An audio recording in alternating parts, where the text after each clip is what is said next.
Hello students, आज हम लोग पढ़ेंगे किंगडम फंजाई या माइकोटा के बारे में। जो हमने विटैकर का 5 किंगडम सिस्टम पढ़ा था, उन्हीं में से एक ये किंगडम है फंजाई। तो चलिए आज इसके बारे में जानते हैं। क्लास 11th के लिए बहुत इंपॉर्टेंट है ये। साथ ही ये नीट, टीजीटी, पीजीटी, नेट सभी में हेल्पफुल है।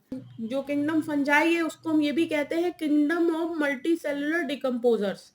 ठीक है। अब कैसे ये नॉन क्लोरोफिलस है, क्लोरोफिल इनमें एब्सेंट होगा। जब क्लोरोफिल इनमें एब्सेंट है तो इनका मोड ऑफ न्यूट्रिशन क्या होगा? हेटेरोट्रॉफिक होगा। ये पैरासिटिक हो सकता है, ये सेप्रोफिटिक हो सकता है, या ये सिम्बियोटिक रिलेशन भी बना सकते हैं। तो कैसा होगा? नॉन क्लोरोफिलस होगा, क्लोरोफिल एब्सेंट है इनमें। मल्टी सेलुलर है ये, अभी हम लोगों ने देखा। स्पोर प्रोड्यूसिंग है, स्पोर बनते हैं इनमें।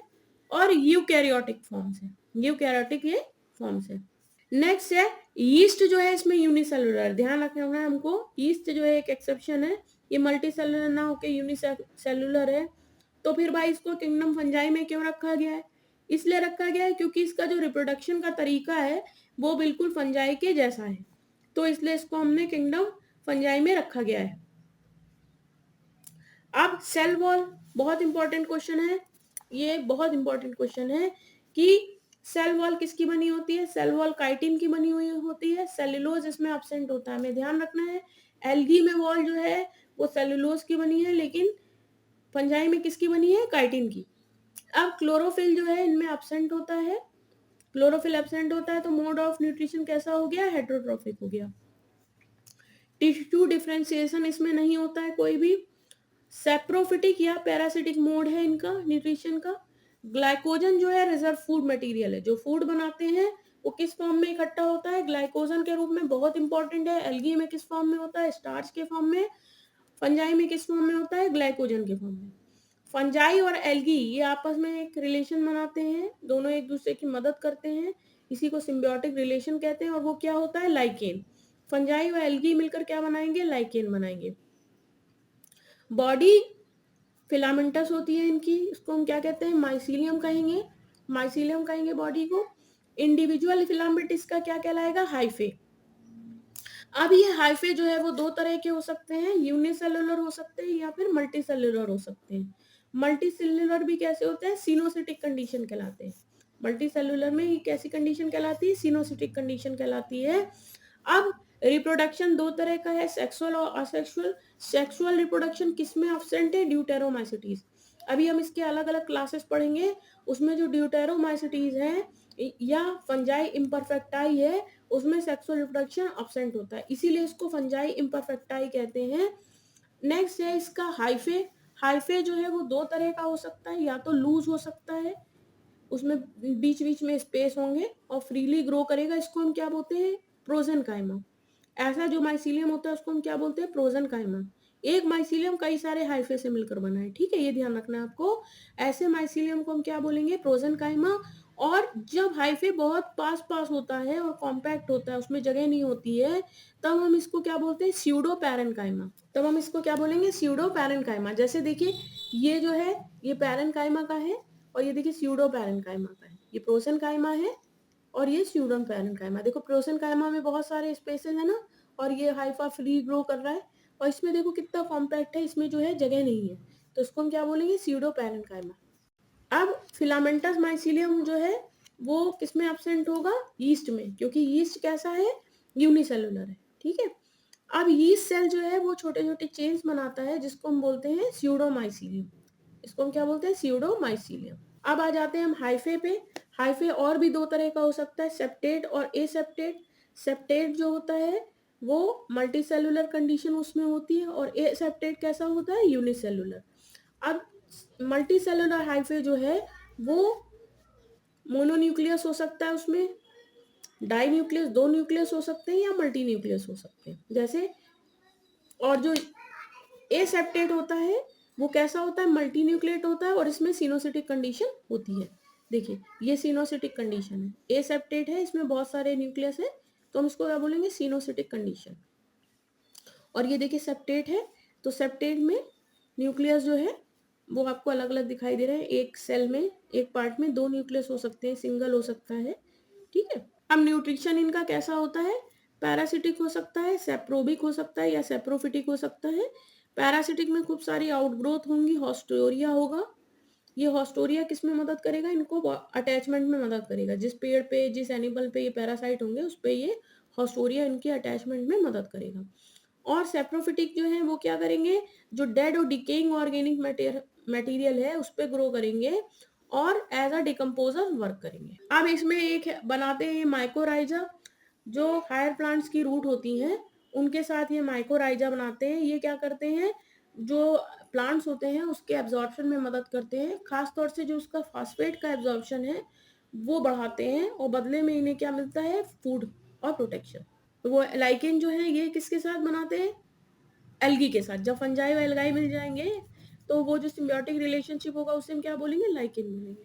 अब असेक्सुअल रिप्रोडक्शन है, बहुत तरीके से इनमें होता है लेकिन अभी 4 तरीके से दिखाया गया है। जूस्पोर्स है, एप्लानोस्पोर्स है, कोनिडिया है, ओइडिया है।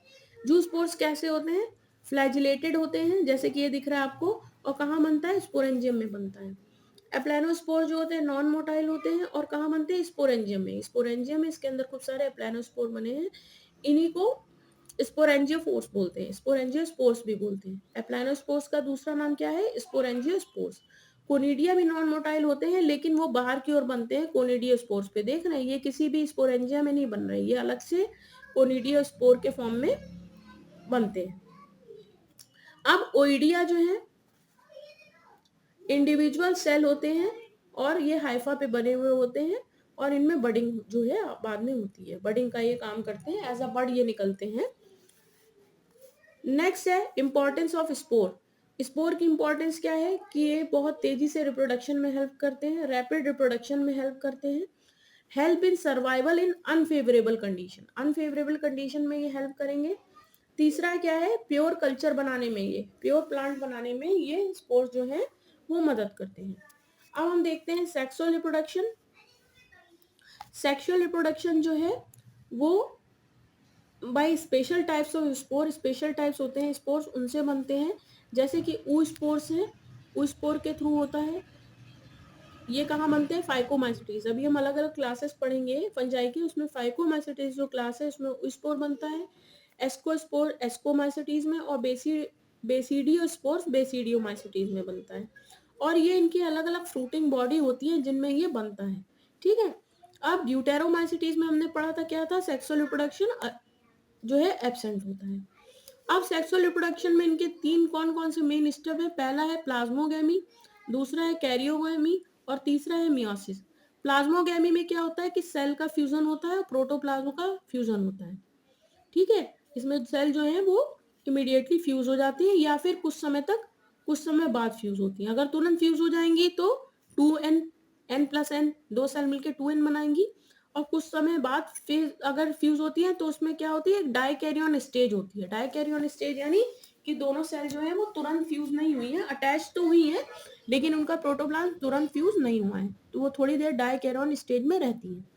कैरियोगेमी का मतलब होता है फ्यूजन ऑफ न्यूक्लियस। अब जब सेल फ्यूज हो गई तो उनका न्यूक्लियस फ्यूज होगा, प्रोटोप्लाज्म फ्यूज हो गया, अब न्यूक्लियस फ्यूज होगा। और मियोसिस में होता है कि डिवीजन होगा और हैप्लॉइड स्पोर्स बनेंगे। तो ये 3 मेन स्टेप है इनके सेक्सुअल रिप्रोडक्शन में। अब नेक्स्ट है हेट्रोथैलिज्म। हेट्रोथैलिज्म क्या होता है कि डिफरेंट मेटिंग टाइप के हाइफे होते हैं। जैसे एक मेल हाइफे होगा, एक फीमेल हाइफे होगा, उसको हम बोलते हैं heterothallism. Gametes of different mating type can only fuse. एक गैमेट पॉजिटिव हाइफे से आया और दूसरा गैमेट निगेटिव हाइफे से आया है, तभी वो फ्यूज कर पाएगा। ठीक है ना? यानी एक समझ लीजिए मेल इंडिविजुअल का गैमेट हो और एक फीमेल इंडिविजुअल का, तभी वो फ्यूज कर पाएंगे। और ये हेट्रोथैलिज्म कहाँ मिलती है? टेरेस्ट्रियल फंजाई में। जो टेरेस्ट्रियल फंजाई होते हैं, जमीन पे पाए जाते हैं, उनमें ये मिलती है। और ये किसने ऑब्जर्व किया था? ब्लैक्सली ने ऑब्जर्व किया था सबसे पहले राइजोपस में। ठीक है। अब हम देखेंगे होलोकार्पिक एंड यूकार्पिक फंजाई क्या होते हैं। होलोकार्पिक जो है उसमें ऐसे फंजाई जिसमें पूरा माइसीलियम सेक्स ऑर्गन्स बनाए, उसको हम क्या क्या बोलते हैं? होलोकार्पिक। और यूकार्पिक कैसे होते हैं? जिसमें माइसीलियम का थोड़ा सा पार्ट जो है वो सेक्स ऑर्गन बनाने में मदद करे, केवल थोड़ा सा पार्ट, पूरा माइसीलियम नहीं, उसे हम क्या बोलते हैं? यूकार्पिक। ठीक है ना? अब हम देख लेते हैं classification of fungi. Classification of fungi किस पे बेस्ड है? रिप्रोडक्शन पे और इनकी लाइफ साइकिल पे, कि कैसा इनमें रिप्रोडक्शन हो रहा है और क्या इनकी लाइफ साइकिल है। इसके बेसिस पे फंजाई का क्लासिफिकेशन, फंजाई या माइकोटा जिसे आप बोलते हैं, इसका क्लासिफिकेशन दो पार्ट्स में है, एक मिक्सोमाइकोटा, एक ट्रू फंजाई। मिक्सोमाइकोटा का दूसरा नाम स्लाइम मोल्ड्स है। अब ये कहाँ पे रखे गए हैं? जो विटेकर ने प्रोटिस्टा बनाया है किंगडम, उसमें। जो विटेकर का आपने 5 किंगडम क्लासिफिकेशन पढ़ा था, उसमें जो प्रोटिस्टा है किंगडम, उसमें रख दिया गया है अब इन स्लाइम मोल्ड्स को। ठीक है। ट्रू फंजाई जो है, उनको हमने आगे 4 क्लासेस में बांटा है। कौन कौन से वो 4 क्लासेस हैं? फाइकोमाइसिटीज, एस्कोमाइसिटीज, बेसिडियोमाइसिटीज और ड्यूटेरोमाइसिटीज। ये 4 क्लासेस हैं जिनमें फंजाई को आगे बांटा गया है। तो फाइकोमाइसिटीज को हम क्या कहते हैं? ब्रेड मोल्ड और जाइगोमाइसिटीज। इसका दूसरा नाम क्या है? ब्रेड मोल्ड और जाइगोमाइसिटीज। कौन कौन से इसके मेंबर हैं? म्यूकर और राइजोपस। एस्कोमाइसिटीज का दूसरा नाम क्या है? सैक फंजाई और पाउडरी मिल्ड्यू। कौन कौन से इसमें? पेनिसिलिया है, एस्परजिलस है और सैक्रोमाइसीस है। फिर बेसिडियोमाइसिटीज में को मेनली क्या कहते हैं हम? स्मट, रस्ट और पफ बॉल्स। कौन कौन से इसमें? एगैरिकस, पक्सीनिया, यूस्टिलेगो और एमेंशिया। लास्ट से ड्यूटेरोमाइसिटीज। ड्यूटेरोमाइसिटीज को का दूसरा नाम फंजाई इम्परफेक्टाई। इसमें कौन कौन से मेंबर है? Alternaria, trichoderma and Colletotrichum. तो अब इस वीडियो में इतना ही। नेक्स्ट वीडियो में हम इन क्लासेस के बारे में, उनके जनरल कैरेक्टर्स के बारे में पढ़ेंगे। तो अभी तक आप इतना रिवीजन करिए। जो ना समझ में आए मुझे कमेंट बॉक्स में ज़रूर बताएं। अगर मेरा वीडियो आपको अच्छा लगा हो तो इसे शेयर और लाइक करें, और मेरे चैनल को यदि सब्सक्राइब ना किया हो तो सब्सक्राइब करें प्लीज़। Thank you.